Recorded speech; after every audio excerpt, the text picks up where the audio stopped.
Всем доброй ночи. Я думаю, все помнят ритуал «Дорога султанши». Если помните, я там подарила этот ритуал женщинам, которые стремятся к власти, которые стремятся к собственному делу, которые уверены в себе, которые хотят лидерства. И потом те, которые проводили, сказали, что очень успешно карьера пошла в рост. Дело в том, что каждый ритуал связан с определенной энергией. Энергия султанши, которая из простой рабыни превращается в госпожу, а потом в правительницу целой империи, на самом деле очень сильна и очень подходит для того, чтобы как раз с ней связывать свои надежды, то есть привязывать свою энергию к этой энергии и стремиться вверх. И, собственно говоря, это показало время. Люди, которые провели, женщины, в принципе, они были очень довольны. Но я тогда обещала, что подобный ритуал будет и для мужчин. И я сегодня дарю подобный ритуал, но этот ритуал не только для мужчин, этот ритуал и для женщин в том числе. Однако здесь женщина, которая будет проводить, должна называть себя ханом. Не ханшей, не я пришла, ушла и так далее. То есть в мужском роде это должно все происходить.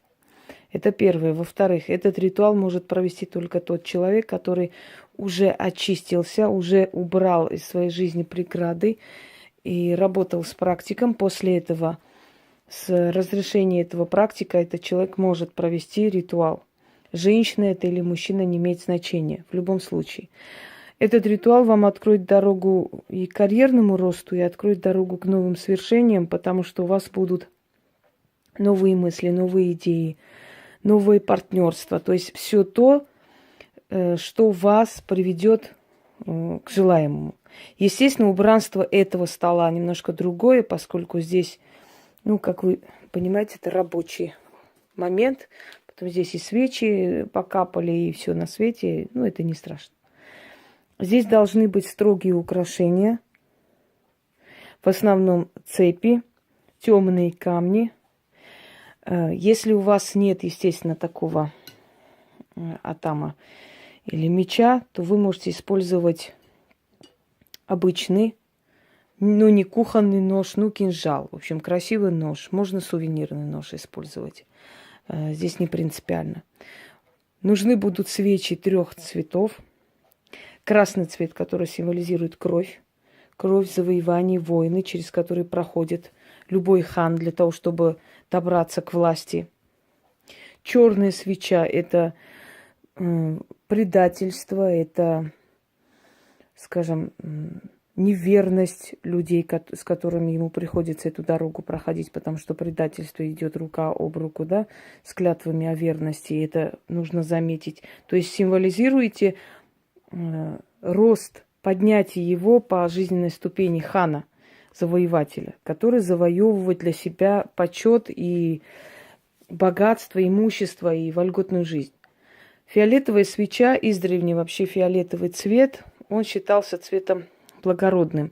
Фиолетовый цвет имели право носить только люди императорского происхождения, например, в Византии это называлось багряница, багровый цвет. Фиолетовый цвет получался от морских моллюсков, красили ткань. И даже если человек был очень богатый, это не говорило о том, что он мог найти эти красители, он мог заказать. И не все имели право это носить. Эти цвета имели право носить именно титулированные особы. Поэтому фиолетовый цвет символизирует, что человек отличался от всех особыми своими какими-то привилегиями. Если фиолетового цвета вы не найдете, возьмите синий. В любом случае, еще раз повторяю, что этот ритуал можно провести только под руководством практикующего человека, только после чисток, только после того, как человек вам скажет, что вы к этому готовы. Красные лепестки суданской розы или просто розы можно использовать, символизируют ту кровь, поле битвы, через которое проходит тот человек, который хочет властвовать, потому что он за себя должен воевать, Сначала он идет как простой воин через кровь, через трудности, через предательство, через тернии, через преграды и так далее. Дальше он доходит до богатств, до имущества, он доходит до славы, и в конце сундук у вас должен быть, в который хранится определенное колечко. Или кольцо, или печатка. Что вы предпочтете? Что вы будете носить, когда вы пойдете по определенным делам? Потому что это как заговоренное кольцо на удачу. На удачу в делах вот именно завоеваний. Да? Вы должны это носить. После ритуала вы должны носить часа 3 на пальце эту печатку. А после вы будете постоянно брать с собой на определенные дела. Этот ритуал можно повторить раз в 3 месяца, скажем, усилить, укрепить эффект. Но провести не каждый это может. Хотя это ритуал для всех, но еще раз повторяюсь, люди, которые какие-то имеют определенные пока трудности, да, в жизни, у которых еще не решенные проблемы, у которых еще много чего сделано на них и наслано, этим людям этот ритуал не поможет. Только после того, как практикующий человек вам даст добро, вот тогда вы можете смело взяться за это и сделать, совершить этот ритуал. Но вам нужно будет именно вот таким образом оформлять алтарь, потому что я уже вам говорила, что, например, даже вуду, ритуалы вуду, они тоже из себя представляют такой, знаете, мини-театр. То есть создавание определенной реальности, которая воплощается в действительную реальность. Читать нужно 3 раза. После того, как вы прочитали, в конце берете, надеваете на палец печатку. Итак. Шел великий хан с востока, шел с войском и свитой. Нет преград перед ханом, нет для врагов пощады. Крепость за крепостью перед ханом пали, всех победили, да в плен угнали. У хана на челе печать власти, ему князья все подвластны. Он в славе своей алмазом сверкает, он победитель, поражения не знает. Он как солнце среди туч, он всесилен, он могуч. Казна его полна злата, одет он в атлас и хас. Ест сытно, спит спокойно, живет богато и достойно. Народ склоняется пред ним, а враг его будет гоним. Тот хан есть я, иду я с востока, иду я с войском, иду я со свитой, я сокрушаю преграды, я от судьбы беру награду. Народ склонится предо мною, отныне я отмечен судьбою, без страха и сомнений рвусь я в победный бой.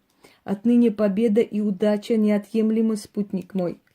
Я победоносный хан, мне судьбою дана слава, кольцо власти мне в руки дан, и скипетр, и корона, и сила, и доблесть, богатство и честь. Хан победоносный народы покорил, над всеми и каждым свою волю творил. Я хан-завоеватель, я царствую ныне, предо мной нет преграды, кольцо власти получаю, зверя волей приручаю, что хочу, все получаю, казна полна, богатство море, жизнь, удача и раздолье. Пред ханом народ рабел, и предо мною преграды нет, нет поражения и бед, я достоин лишь славы и славных побед. Да будет так, заклято. Когда вы 3 раза это прочитали, берете кольцо, венчаю себя на ханство.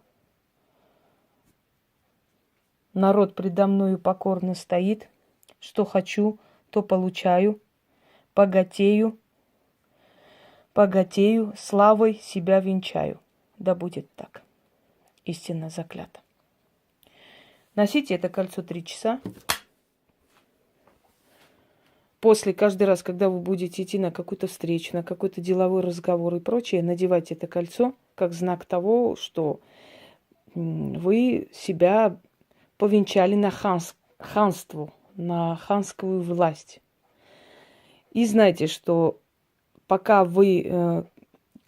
пока сила этого заговора действует, у вас карьера будет идти в рост. Время от времени, на всякий случай, можете повторить раз в 3 месяца. Хотя вообще это сделано и держится на очень долго, проверено. Но в любом случае, еще раз повторяю, что люди, которые хотят провести этот ритуал, они должны посоветоваться с практиком. Если на вас очень много всякого, вам этот ритуал не поможет. Для начала вам нужно очистить себя и подготовить к этой сильной работе. Всем удачи и всех